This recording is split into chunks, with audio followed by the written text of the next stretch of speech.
Thank you so much for tuning in. Mr. Mitsubishi here. In today's video, we'll check out this. We'll do side-by-side comparison. It's going to be PHEV GT-P. So this is top of the line 2025. And we're going to put it side by side against this Toyota Highlander hybrid. It's limited with platinum package. So this one is as fully loaded as it gets for Toyota. And this is as fully loaded as it gets for Mitsubishi. Now, I get it's not the same vehicle. It's not even a fair comparison, but for sake of comparing, we will do so.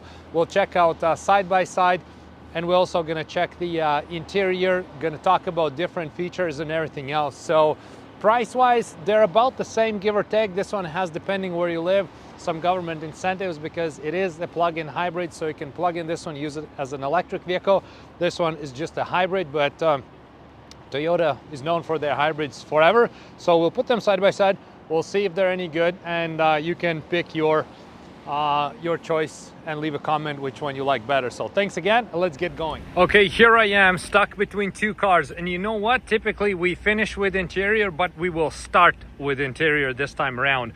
PHEV, and there we have the Highlander. Again, this is not a fair comparison. They're not direct competition. A direct competition would be RAV4 Prime with the plug-in capabilities, but sometimes people cross-shop in different directions, so it's not completely out of picture that if somebody is looking for this vehicle, they'll end up buying a PHEV, and other way around, somebody looking for this vehicle ends up with a Toyota Highlander. And this one is again fully loaded, top of the line limited platinum version, so it has all the options. Now let's check out very quickly PHEV interior, and then we're gonna jump right in back to Toyota and then back to PHEV, because we're very familiar in this channel with PHEVs, so that's how we're looking.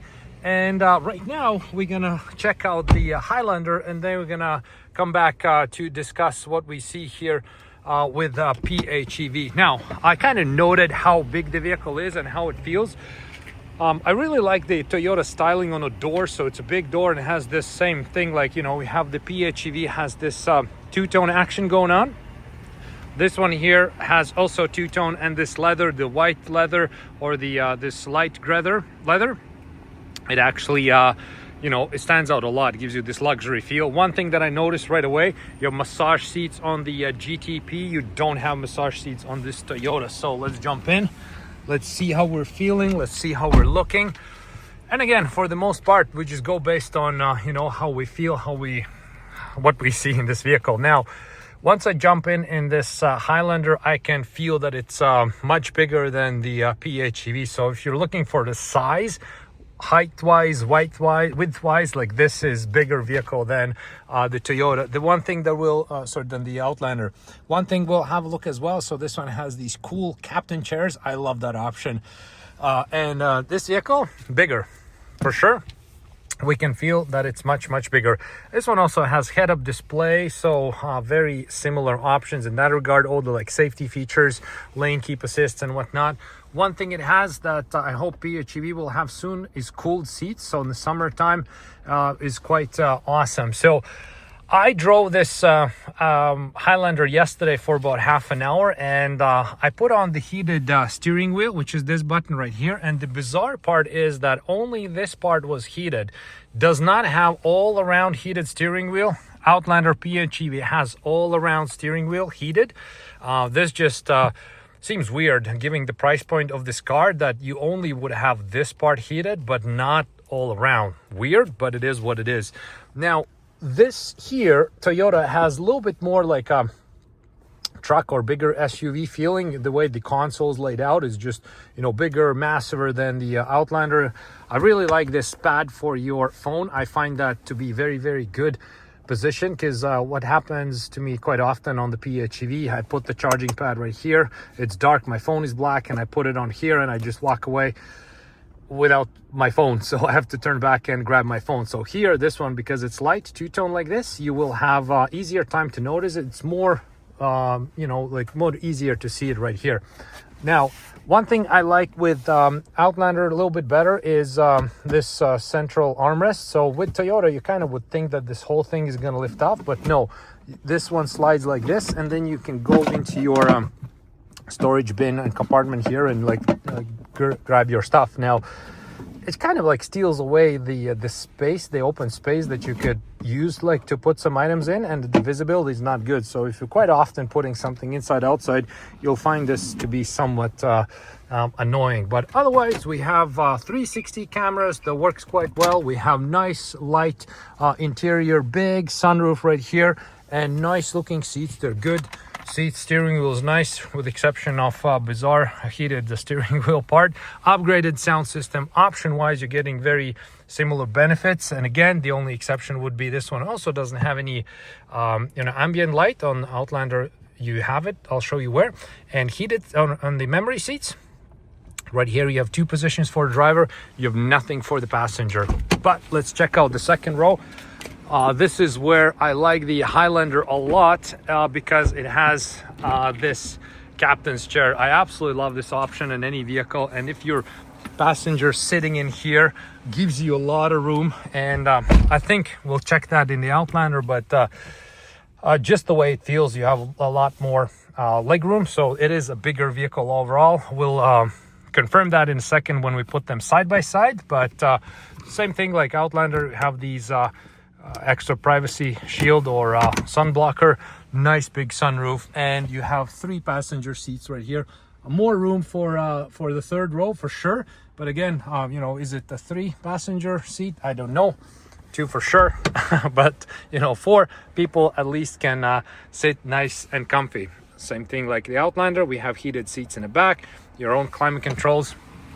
We're happy with that. Okay, now let's have another last peek. The interior here, this is how we're looking. And now we're gonna check the PHEV. Okay, very, very familiar with overall looks. This feels like home to me. And you have the ambient light right here. You have these memory seats on both, so the passenger side has it as well. A lot of people asked about that option because we didn't have it on the gas version, and like it seems to matter to a lot of people. Massage seats, which is awesome, but they're not cooled, so I hope that Mitsubishi will add that very, very soon, because everybody wants those cooled seats for the summertime. Same thing, nice big sunroof, we have it here. Upgraded system, this one is Bose. Heated steering wheel is heated all around, which is awesome. Screens, I gotta say, they're also both looking good on both. I forgot to show you this drive selector. On the Outlander, I think it's much better graphics and how it looks, especially if we do this change meter view and push this enhanced looks. And then once we scroll down, very nice crisp image. I'll show you very, very quickly on the Highlander, because I wanted to highlight that. It's all about driver experience as well, and those little things, they do matter, I think. Okay, once we have this mode here, sport and this and that, so this is how we're changing. Looks okay, but I much rather the Outlander looks, I think. And then the screen, I don't know exactly how many inches, but this one does feel a little bit bigger. This one feels the same. I think it's the same inch screen, 12.4, 12.5. At least visually, I have the feeling it's the same. So, but this one on the Highlander is a bit bigger. Now, when we put in reverse, we can see the camera. And as I was driving towards that car, we have a Mustang there. The front camera came on, but I found it to be slightly confusing what it was showing. Maybe I'll show you in a second as well, just so you know. I find that the camera system is better on the PHEV. So that's how we're looking. Let's check out the second row. And then we can proceed to exterior looks. Okay, so the second row, actually legroom, I would say it's fairly similar for the second row, but it does feel narrower vehicle. It's not as wide. You also have this extra privacy shield if you want to. You can see the sunroof. We have the heated seats here, our own climate control settings. Everything is there. Third row right here, of course, much smaller. So if you're looking for that extra space, and it's absolutely crucial that you'll need to get it, then for sure that might be a better option. So I want to show you the camera very, very quickly, and then we're gonna proceed to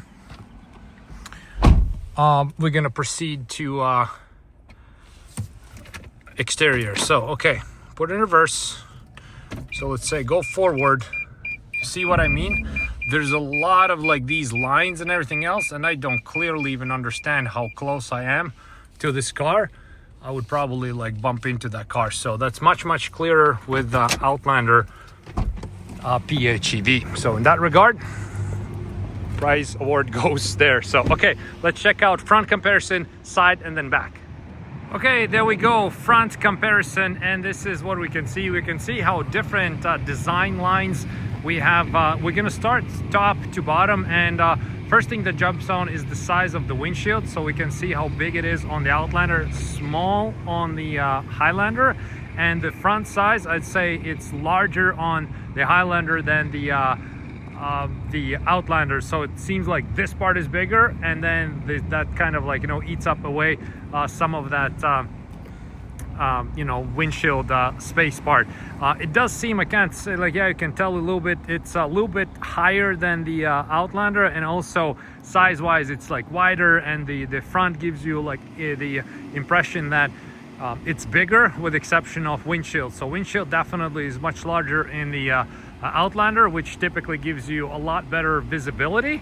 Overall, I don't know if you can't quite tell in the camera, I think you can, but Highlander does give you an impression that it's a bigger vehicle, a little bit wider. That you can really tell from the like this bottom part. So the top part, if we look at it width-wise, you know, I can't really say that this one jumps out as a larger vehicle, but when it comes to like this kind of like where it widens on the side, so this one is definitely a little bit bigger vehicle like that. So right now let's check out length. So side by side, we'll see which one is longer. I know already based on what I feel when I jump in both vehicles, sit in them, Highlander feels longer, but we always need to confirm those things. And here is side-by-side comparison between the two vehicles, and you know what, visually you can't really tell like right away. Yes, much longer, but the longer I kind of like look at them right now, I can see how Highlander is a longer vehicle. I mean, it has to, because the front part, we look at it where the engine is, Outlander is a little bit smaller, Highlander is smaller. Than the doors, I think the back doors are a little bit bigger, and like I said, from the first glance they look about the same, but the longer you kind of look at it, the longer you can the more you can see that it is a longer vehicle. And I can feel that, like the driver, the passenger in the third row seat, I could tell that's the difference. The wheels, they look the same. I think they're at the same 20 and 20 size, but I think rubber is a little bit thicker on the Highlander, so that's why overall it gives you this you know, a little bit bigger vehicle feel. So that's how we're looking side by side. I like these accessories that we can put on Outlander. It always dresses up nicely, and this side here, it's kind of like a bit of a, you know, aggressive looking sideline, very distinct looks, versus Outlander has nice and horizontal design, a little bit more cleaner design. But that's how it's looking. Definitely can feel that you know, the more we look at it, the more we can see that the Highlander is a bigger vehicle. And now let's check out the back. And this is how the back part is looking. I think the back is one angle that jumps out right away, that the Highlander is a much bigger vehicle. You know, you kind of have to look at the front, the side. When we park them side by side, yes, it looked a little bit bigger, but not obviously. If we look at the back, like this is where it's obviously a bigger vehicle. It has something to do with overall design. And if we look at the trunk and the taillights, everything just looks bigger on the Highlander. So that's the part that jumps out quite a bit. Overall, like, I gotta say, very similar taillight designs in a way, and the lower bumper, and then these like marker lights, there are some similarities to the design. Even this part here, you flip it upside down and like you have the Highlander design. So and both of them have spoilers. So gotta say, fairly similar design. This could be even like, you know, a larger version of the Outlander, for all we know. So one thing I really like about the Outlander, it has this kick motion activated tailgate.